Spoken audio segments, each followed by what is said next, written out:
कालों के काल महाकाल बाबा की जय बोलो। जगत माई महामाई माँ भद्रकाली की जय बोलो। माता रानी के सांचे दरबार की जय बोलो। मीन राशि वालों, आप सभी का स्वागत है मीन मंथन यूट्यूब चैनल में। अगस्त के महीने में मंदिर में जाकर दान कर देना यह 1 रुपए की छोटी सी चीज। उसके बाद आपके जीवन में जो कुछ होगा उसे देखकर आप खुद भी चौंक जाएंगे। इस अगस्त के महीने में आपकी किस्मत हीरे से भी तेज चमकने लगेगी और भगवान की पूर्ण कृपा और आशीर्वाद आपके जीवन में प्रवेश कर जाएगा। इस एक चीज में इतनी अधिक शक्ति है कि यदि इसे मंदिर में जाकर दान कर दिया जाए तो यह भगवान को भी मजबूर कर देती है जातक की हर एक इच्छा पूरी करने के लिए। बस यूं समझ लीजिए कि अब आपकी बंद किस्मत की चाबी आपके हाथ में आ चुकी है। अब आपकी जो भी मनोकामनाएं हैं, इच्छाएं हैं, वे अब पूरी होने वाली हैं। फिर चाहे रुपए पैसे की तंगी हो, कर्जे से परेशान हो या फिर भविष्य को लेकर चिंताएं सताती हो, हर समस्या का समाधान चुटकियों में हो जाएगा। इसी के साथ साथ बड़ी से बड़ी मनोकामनाएं और इच्छाएं भी आपकी देखते ही देखते कुछ ही दिनों में पूरी होती चली जाएंगी। मित्रों, एक बात याद रखना कि इस अगस्त के महीने में बड़े ही पवित्र ग्रह योग बन रहे हैं और कुछ ऐसे विशेष योगों का निर्माण भी हो रहा है जो आपको रातों रात करोड़पति भी बना देंगे। और यदि ऐसे ग्रह योगों के समय में भगवान की कृपा और आशीर्वाद भी आपके साथ है, तब तो आपका भाग्य बदलने से दुनिया की कोई ताकत रोक नहीं सकती है। जब आप इस एक चीज का मंदिर में जाकर दान करेंगे तो आपके साथ कुछ जरूरी घटनाएं तुरंत घटनी शुरू हो जाएंगी। सबसे पहली घटना तो आपके साथ यह घटेगी कि जिस चीज के लिए आप बहुत परेशान हैं, यानी कि मन ही मन आपके मन में चिंताएं घिरी रहती हैं, उस परेशानी का समाधान आपके सामने स्वयं चलकर आएगा। जी हाँ मित्रों, अब चाहे किसी भी तरह से उसका समाधान निकले, लेकिन समाधान आएगा अवश्य। आपको ऐसे रास्ते, ऐसे सुझाव समझ में आने लगेंगे कि यह समस्या कैसे हल होगी। दूसरा कि आपके पास अचानक से पैसे आने लगेंगे, धन का आगमन होने लगेगा। अब आपका रुका हुआ पैसा था या किसी काम धंधे व्यापार में आपने लगाया था या फिर आप लोन वगैरह लेना चाहते थे या किसी भी तरीके से आए, आपके पास अचानक से ढेर सारा पैसा आने लगेगा। तीसरा कि आपकी आमदनी के अलग अलग स्रोत बनने लगेंगे। ऐसी ऐसी जगहों से, ऐसे ऐसे स्रोतों से पैसा आपके पास आएगा कि आप खुद भी आश्चर्य में पड़ जाएंगे। और धीरे धीरे जैसे जैसे समय बढ़ेगा वैसे वैसे और भी बहुत शुभ संकेत आपके जीवन में दिखाई देने शुरू हो जाएंगे। जब आप रात्रि में सोया करेंगे तो ईश्वर के आपको दर्शन किसी न किसी रूप में हुआ करेंगे। आपके मन में गहरी आध्यात्मिकता और भगवान की भक्ति का भाव जागने लगेगा और जो आपके शत्रु होंगे, जो आपको हानि पहुंचाना चाहेंगे, उनके जीवन में ही परेशानियां खड़ी होने लगेगी। वे खुद परेशान होने लगेंगे और आपके रास्ते से हट जाएंगे। जो आपसे जलने वाले लोग हैं वे आपके बारे में सोचना छोड़ देंगे, क्योंकि उनके जीवन में उलझने और परेशानियां इतनी बढ़ जाएंगी कि उन्हें आपके बारे में सोचने का मौका ही नहीं मिलेगा। कुल मिलाकर देखा जाए तो इस एक चीज को मंदिर में जाकर दान कर देने से ही आपके जीवन में स्वर्ग के समान खुशियां आ जाएंगी। लेकिन मित्रों, हर अच्छी चीज के साथ कुछ न कुछ बुराई भी अवश्य ही शामिल रहती है। यह संसार तो अच्छाई और बुराई का एक मेल ही है। जिस प्रकार दिन के साथ रात्रि होती है, उसी प्रकार अच्छाई के साथ बुराई भी चलती ही है। तो अब यदि इस एक चीज को मंदिर में जाकर दान करने का सही नियम और विधि विधान आपने नहीं माना और कुछ गलतियां कर दी और इसे दान करने के बाद भी आपने कुछ जरूरी सावधानियां अपने जीवन में नहीं अपनाई, तो आपको इसके नकारात्मक प्रभाव भी झेलने पड़ेंगे।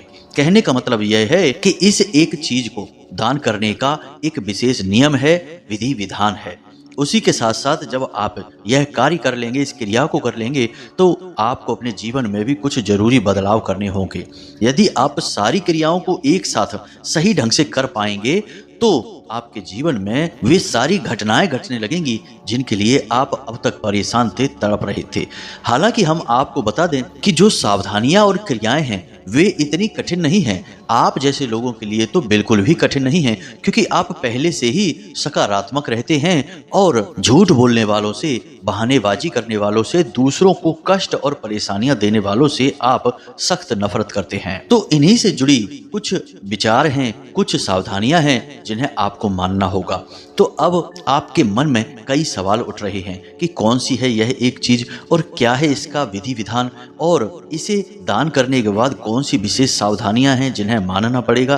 तो आपके सारे प्रश्नों के जवाब आपको आगे वीडियो में मिलने जा रहे हैं। हम आपके हर एक सवाल का जवाब पूरे विस्तार के साथ आपको देंगे। मित्रों, हमने बड़ी ही मेहनत और बड़ी ही दिल से इस वीडियो को आपके लिए बनाया है। जो बातें हमने इस वीडियो में आपको बताई हैं वे इतनी शक्तिशाली हैं कि इन्हें जिसने भी अपने जीवन में आजमाया है उसके जीवन में 100% बदलाव आए हैं। आज तक एक इंसान ऐसा नहीं मिला जिसने यह कहा हो कि गुरुजी इस क्रिया ने हमारे ऊपर कार्य नहीं किया है, यानी इसका रिजल्ट 100% रहा है। तो हमने मन किया कि अब आपको भी इस क्रिया के बारे में बता देना चाहिए। तो मित्रों, बस हमारा आपसे एक छोटा सा निवेदन यही रहेगा कि आप इस वीडियो को पूरा अवश्य देखें और इस वीडियो की बताई गई बातों को ज्यों का त्यों अपनी इस क्रिया में उतारें, तो आपके जीवन में बदलाव आएंगे और हमें बेहद खुशी प्राप्त होगी और हमारी माता रानी के लिए भक्ति सफल हो जाएगी। तो चलिए मित्रों, उम्मीद करते हैं कि आप इस वीडियो में बताई गई बातों को समझेंगे, हमारे विचारों को भी समझेंगे और इस वीडियो के अंत तक हमारे साथ बने रहेंगे।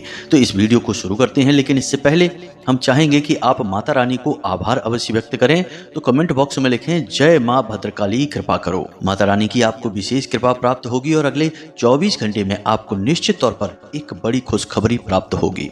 इसी के साथ साथ हमारा आपसे एक छोटा सा निवेदन और है कि यदि आप इस चैनल पर पहली बार आए हैं तो आप इस चैनल को सब्सक्राइब करके बगल में जो घंटी का निशान है उसे भी अवश्य दबा ही दें। ऐसा करके आप हमारे और माता रानी के इस दिव्य परिवार के सदस्य बन जाएंगे और फिर आपके जीवन में कोई परेशानी आएगी ही नहीं, क्योंकि माता रानी आपकी रक्षक बन जाएंगी। तो चलिए जल्दी से चैनल को सब्सक्राइब करिए, फिर आगे बढ़ते हैं। तो मित्रों, ध्यान से सुनिए, हमने चीजों के बारे में आपको पहले भी कई बार ज्ञान दिया है, अलग अलग चीजों के महत्व और उनके शक्तिशाली प्रयोग बताए हैं। मित्रों, हमारे एक दर्शक ने हमें जो मैसेज किया उसे पढ़कर तो हम बहुत ही भावुक हो गए। उन्होंने अपने मैसेज में लिखा था कि गुरुजी, हमारे जीवन में इतना पैसे को लेकर परेशानी बढ़ गई थी और इतना कर्जा बढ़ गया था कि कुछ भी समझ में नहीं आता था। लगता था कि अब तो केवल आत्महत्या ही एकमात्र उपाय बचा रह गया है, बाकी जीवन में अब कुछ भी नहीं बचा है।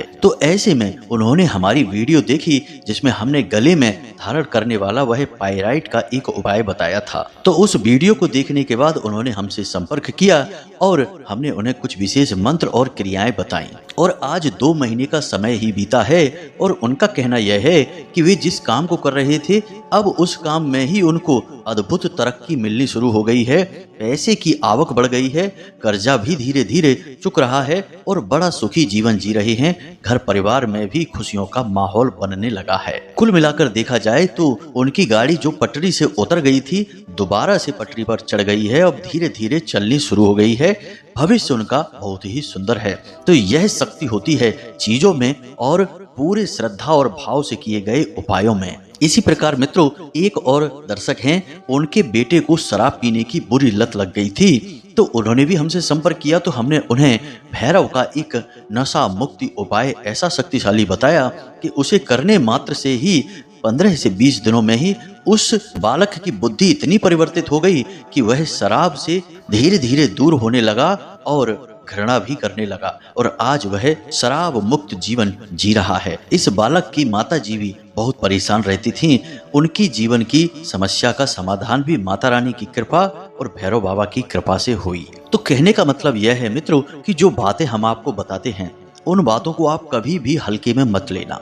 यदि आपके जीवन में कष्ट हैं तो यही समाधान है। हाँ, एक बात अवश्य है कि कुछ लोग ऐसे जरूर होते हैं जो हमेशा यही कहते पाए जाते हैं कि इन सब उपायों से कुछ नहीं होता, चीजों से और प्रयोगों से कुछ नहीं होता है, हम तो केवल भगवान की भक्ति करते हैं और हमारा जीवन बस ऐसे ही कटेगा। मित्रों, बात उनकी सही है कि भगवान की भक्ति करेंगे तो जीवन कट जाएगा, लेकिन भगवान ने यह संसार बनाया है, आपको और हमें बनाया है। भगवान ने हमें प्राण दिए हैं, कर्म करने की शक्ति दी है, लेकिन अपने भाग्य का निर्माण तो हमारे कर्म और इच्छाओं से ही होता है और हमारे जीवन पर ग्रहों का और नकारात्मक शक्तियों का भी पूर्ण प्रभाव रहता है। और ये जो ग्रह और नकारात्मक और सकारात्मक ऊर्जाएं भी हैं, यह भी ईश्वर ने ही बनाई हैं। ईश्वर की नज़र में ये सब एक जैसे हैं। जैसे भोले बाबा की नज़र में चाहे देवता हो चाहे भूत प्रेत हो, सब एक समान हैं, वे भेदभाव नहीं करते हैं। तो अब ऐसे में आपके जीवन में यदि कोई कष्ट है, परेशानी है, तो इसका कारण जरूर कोई ना कोई नकारात्मक ऊर्जा या फिर ग्रह की पीड़ा है। तो अब आप यदि यही कहते रहेंगे कि हमें इससे कोई मतलब नहीं, हम इन सब पर भरोसा नहीं करते हैं, तो इसका मतलब यह है कि अभी आपकी आंखों पर अज्ञानता का पर्दा डला हुआ है। अभी आपको कुछ और ठोकरें, कुछ और कष्ट भोगने हैं, तब जाकर आपकी सद्बुद्धि आएगी और आपकी आंखों से पर्दा हटेगा और आपके जीवन से कष्ट दूर होंगे। उपाय और क्रियाएं तो आपको करनी ही पड़ेंगी, चाहे आप कितनी ही ताकत लगा लें। यदि आप कष्ट में हैं तो कष्ट से बाहर नहीं निकल सकते हैं। हमने तो कई सैकड़ों हजारों प्रमाण देखे हैं जिनमें कि लोग थक हार कर बाद में क्रियाओं और उपायों की तरफ आए हैं, तभी जीवन में बदलाव भी आए हैं। अगर ये उपाय और क्रियाएं कारगर ना हो तो बड़े से बड़े और कामयाब से कामयाब लोग क्यों रत्न, रुद्राक्ष और तरह तरह के विशेष आभूषण और क्रियाओं को अपने जीवन में शामिल रखते हैं। तो कहने का मतलब यह है मित्रों कि आप इन बातों को कभी भी हल्के में मत लेना और किसी की भी बात मत सुनना। यदि आपके जीवन में कष्ट है और हम जो बता रहे हैं वह आपको ठीक लग रहा है तो इसे एक बार ट्राई जरूर कर लेना। क्या जाता है, जरा सी मेहनत लगती है, थोड़ा बहुत खर्चा भी हो सकता है, मामूली सा। याद रखना कि हम जो बातें बताते हैं उनमें खर्चा बहुत ही कम होता है, लेकिन आपकी श्रद्धा और आपके भाव का खर्चा बहुत ज्यादा होता है। तो बस असली खर्चा कीजिए, यानी अपनी श्रद्धा और भाव का, और रुपए पैसे का ना के बराबर खर्चा होगा। बस उपायों को करके तो देखिए, निश्चित तौर पर बदलाव आएंगे। हम आपको भरोसा दिलाते हैं। माता भद्रकाली की ओर से आपको पूर्ण आश्वासन है कि आपको लाभ प्राप्त होंगे। तो अब मूल विषय पर आते हैं कि उस एक चीज के बारे में आपको बताते हैं। तो अब जो बातें हम आपको बताने जा रहे हैं उन्हें आप ठंडे दिमाग से समझना और वीडियो में अंत तक बने रहना, तभी आपकी मनोकामनाएं पूरी हो पाएंगी, वरना सब कुछ बेकार है। तो मित्रों अब ध्यान से सुनें। मंदिर में दान करने को लेकर बहुत सारी चीजें हैं और उनके सबके अपने अपने प्रभाव हैं। जैसे यदि मंदिर में आप अन्न का दान कर देते हैं तो आपके जीवन में स्वास्थ्य, सेहत और बरकत आती है। इसी प्रकार यदि मंदिर में आप धन का दान करते हैं तो आपके जीवन में माता लक्ष्मी की विशेष कृपा और आशीर्वाद प्राप्त होते हैं। लेकिन कुछ चीजें ऐसी हैं जो ग्रहों से जुड़ी हैं और दैवी शक्तियों से भी जुड़ी हैं, उनका दान बहुत अधिक शक्तिशाली और ऊर्जावान होता है।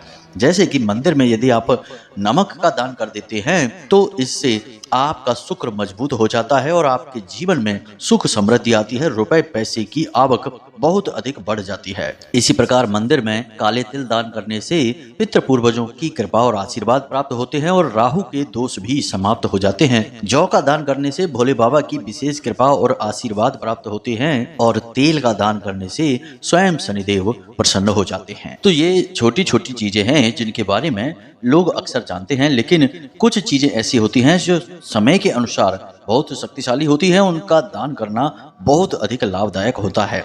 तो अब आप ध्यान से सुनिए। जैसा कि यह सावन का महीना चल रहा है और नाग पंचमी भी आने वाली है, तो अब ऐसे में आपको बहुत अच्छा मौका है। जब आप इस दान को करेंगे तो आपके जीवन में सुख समृद्धि आएगी, खुशियां ही खुशियां आएंगी। तो क्या करना है, जरा इसे ध्यान से समझिए। इस दान के लिए आपको एक तांबे का पात्र लेना है और याद रखना है कि यह दान आपको केवल भोले बाबा के मंदिर में ही करना होगा। तो एक तांबे का लोटा लेना है और उसमें आपको चावल भरने हैं और यह क्रिया आपको सोमवार के दिन करनी होगी। तो आपने एक तांबे का लोटा लिया और उसमें चावल भरे हैं। अब आपने उसी चावल में एक सिक्का और एक सुपारी भी रख देनी है, जो कि गौरी गणेश का रूप होगी और सिक्का माता लक्ष्मी का प्रतीक होगा। याद रखना कि चावल में आप थोड़ी सी हल्दी अवश्य मिला लेंगे, क्योंकि चावल में जब हल्दी मिलाई जाती है तभी वह अक्षत का रूप लेते हैं और आपके भाग्य निर्माता का भी रूप ले लेंगे, क्योंकि हल्दी गणेश जी को बहुत अधिक प्रिय है। अब आपको इस दान को करने से पहले मंदिर में किसी न किसी व्यक्ति से बात अवश्य करनी है, चाहे पुजारी हो या मंदिर के किसी प्रकार के सहायक या सेवक हैं, उनसे आप बात करके पहले से रखें। तो जब आप इस दान को मंदिर में करेंगे तो उस समय आप इस लोटे को, जिसमें आपने चावल और अन्य सामग्री भर कर रखी है, इसे आपको लाल कपड़े में ढक लेना है और लाल धागे से इसे लपेट लेना है। याद रखें कि इस सामग्री को आप अपने घर से तैयार करके ले जाएंगे, लेकिन जो भी सामग्री आप इसमें डालेंगे या लेंगे उससे सब आपको बाजार से खरीद कर लानी होगी। अपने घर से आप कुछ भी नहीं लेंगे, यानी घर का पूजा का जो आपका लोटा है उसे नहीं लेना है। चावल वगैरह हैं, सुपारी है, जो भी कुछ है आप घर से नहीं उठाएंगे, आपको नई चीज़ें बाजार से खरीदनी होंगी। और इसे लाल कपड़े में लपेटकर सोमवार के दिन आप शाम के समय, यानी कि सूर्यास्त होने के बाद मंदिर में जाकर दान कर दें। जी हाँ मित्रों, अब आपने जिनसे बात की है उनसे आपको कहना यह है कि इस लोटे को उठाकर भगवान भोलेनाथ के शिवलिंग के पास रख दें। अब इससे यह होगा कि जो भी लोग मंदिर में आएंगे वे भोले बाबा को जल समर्पित करेंगे, तो उस लोटे का प्रयोग करेंगे और उस लोटे से जल भोले बाबा के ऊपर अर्पित किया जाएगा। अब इस कार्य में आपका सहयोग है तो आपको जीवन भर इसका लाभ प्राप्त होता रहेगा। इसी के साथ साथ आप उसी समय मंदिर में एक नाग नागिन का जोड़ा भी लेकर जाएं। अब नाग नागिन का जोड़ा आप चांदी का भी ले जा सकते हैं या फिर तांबे का भी ले जा सकते हैं, जैसी आपकी सामर्थ्य हो आप लेकर जाएं और इस नाग नागिन के जोड़े को भोले बाबा के शिवलिंग के ऊपर रख दें और वहां पर बैठकर आप पंचाक्षरी मंत्र का एक माला जाप करें। जी हाँ मित्रों, एक माला जाप करने के बाद आप जो नाग नागिन का जोड़ा आपने भोले बाबा के शिवलिंग पर समर्पित किया है उसे आप वापस उठा लें और उसे लाल रंग के कपड़े में लपेट लें और अपने घर लेकर आएं। घर लेकर आने के बाद इसे आप घर की पूर्व दिशा में, ठीक पूर्व दिशा में मिट्टी में दबा दें। अब आप सोचेंगे कि आपका घर तो पक्का बना है, मिट्टी में कैसे दबाएंगे? तो इसके लिए आप यह भी कर सकते हैं कि पूर्व दिशा में एक खाली गमला रखें जिसमें केवल मिट्टी भरी हो और उस गमले की मिट्टी में आप इस नाग नागिन के जोड़े को दबा देंगे और इसे पूर्व दिशा में रख देंगे। अब इससे होगा यह कि नाग नागिन के जोड़े के साथ भोले बाबा की पूर्ण कृपा और आशीर्वाद आपके साथ आ जाएगा। साथ ही साथ आपने जो तांबे का लोटा दान किया है उस लोटे का उपयोग भी लगातार मंदिर में होता रहेगा। अब इस सब से आपके जीवन में शुद्ध सकारात्मक ऊर्जा भोले बाबा की प्रवेश कर जाएगी और आपके जीवन में लंबे समय तक इसका लाभ आपको प्राप्त होता रहेगा। अब कुछ जरूरी सावधानियां हैं जिनके बारे में भी बात करना बहुत अधिक आवश्यक है, वरना सारा उपाय और क्रिया निष्फल हो जाएगी। तो पहली सावधानी यह है कि यह क्रिया आपको रात्रि के समय ही करनी है, दिन में नहीं करनी है। दूसरा कि इस क्रिया को करते समय आपको किसी से कोई बात नहीं करनी है, चर्चाएं नहीं करनी है। अगर जरूरत पड़े तो एकाध शब्द में ही अपनी बात समाप्त कर लें। तीसरा कि इस उपाय या क्रिया के बारे में भूल कर भी किसी से कोई चर्चा ना करें। जी हाँ मित्रों, कोई आपको इस क्रिया को करते हुए भी ना देखे, जैसे कि आप नाग नागिन के जोड़े को जो मिट्टी में दबा रहे हैं उस समय कोई आपको ना देखे।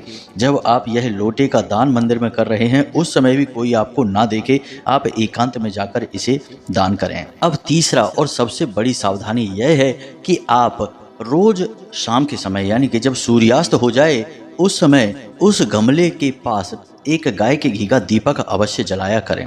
यह आपके लिए बहुत अनिवार्य है। इससे ईश्वर की संपूर्ण ऊर्जा जागृत बनी रहेगी और आपके घर में सकारात्मक ऊर्जा का प्रवाह बना रहेगा। तो अब ऐसे में आप इस उपाय को जानने के बाद हो सकता है कि मन में यह विचार कर रहे हो कि गुरुजी आपने तो शुरू में कहा था कि केवल 1 रुपए की छोटी सी चीज़, और आपने तो इतनी सारी चीज़ें बता दी, ये तो महंगी हैं, इनमें तो पैसा भी खर्चा होगा।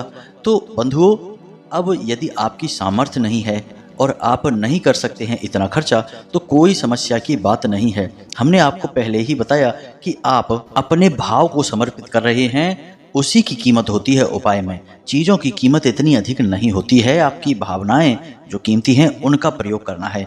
तो आप अगर तांबे का या चांदी का भी नाग नागिन का जोड़ा नहीं ले सकते हैं तो आप मिट्टी का नाग नागिन का जोड़ा बनाएं और उसे शिवलिंग के ऊपर रखें और यही क्रिया को दोहराएं। और मंदिर में इतनी सारी चीज़ों को दान करने के बजाय केवल 1 मुट्ठी नमक ही दान कर दें और पुजारी से या जो सेवक हैं उनसे कह दें कि जब भी मंदिर में भंडारा हो तो इस नमक का प्रयोग उस भंडारे में किया जाए। याद रखें कि नमक माता लक्ष्मी का प्रतीक है और शुक्र ग्रह को भी दिखाते हैं। तो ऐसे में आप जब अपनी सामर्थ्य के अनुसार ही नमक का दान करेंगे और उसका प्रयोग मंदिर के भंडारे में और अनुष्ठान में किया जाएगा तो उसका भी पूरा पुण्य आपको अवश्य प्राप्त होगा। साथ ही साथ आप नाग नागिन का जो पार्थिव जोड़ा आपने रखा है, यानी मिट्टी का जोड़ा आपने रखा है, उसे भी आप ठीक वैसे ही अपने घर में लाकर पूर्वी दिशा में मिट्टी में दबा दें। यदि आपके घर में कच्ची मिट्टी है तो अच्छी बात है, और नहीं है तो आप एक गमला बना सकते हैं या यूं ही कोई भी एक पात्र रख सकते हैं जिसमें कि आप मिट्टी भर दें और उस मिट्टी में ही उस पार्थिव नाग नागिन के जोड़े को दबा दें और वहां पर एक गाय के घी का दीपक नित्य जलाएं। बस इतनी सी क्रियाएं आपको करनी है। बाकी हमने नियम और इसके तरीके सारे आपको पहले ही बता दिए हैं, उन पर आपको गौर करना है, ध्यान देना है। अब याद रखना है कि जब आप इस क्रिया को करेंगे तो आपको अपने मन में यह भाव अवश्य रखना है कि अब भोले बाबा आपसे प्रसन्न हो चुके हैं और आपके जीवन में अब हर एक क्रिया, हर एक कार्य शुभ ही होगा। साथ ही साथ जब तक सावन का पवित्र महीना चल रहा है तब तक नित्य भोले बाबा को जल भी समर्पित करते रहें। यह आपके लिए बहुत अधिक अनिवार्य उपाय है। तो अब उम्मीद करते हैं कि जो बातें हमने आपको बताई हैं वे आपको अच्छी तरह से समझ में आ गई हैं और आने वाले समय के अनुकूल ही सारी क्रियाओं को करने से आप बहुत बड़े लाभ प्राप्त कर सकते हैं, हम आपको गारंटी देते हैं। याद रखें कि यह उपाय बहुत ही वैदिक और प्राचीन है और इसके बारे में बहुत कम लोग जानते हैं, इसीलिए आपने इसके बारे में शायद कभी सुना ही नहीं होगा, परंतु यह 100% कारगर उपाय है। हजारों सैकड़ों लोगों पर आजमाया गया है, तभी हमने यह आपको बताया है। तो अब यदि कोई प्रश्न आपके मन में उठता है तो आप कमेंट करके पूछें या फिर डिस्क्रिप्शन में दिए गए व्हाट्सएप नंबर पर मैसेज करके पूछ सकते हैं। इसी के साथ साथ आज की इस वीडियो को विराम देते हैं। हमेशा हंसते रहिए, मुस्कुराते रहिए, सकारात्मक रहिए और मंदिर अवश्य जाएं क्योंकि आपका उद्धार वहीं से होने वाला है। मिलते हैं अगले ज्ञानवर्धक वीडियो में, तब तक के लिए धन्यवाद। जय माई की, जय मां भद्रकाली। माता रानी आपका कल्याण करें।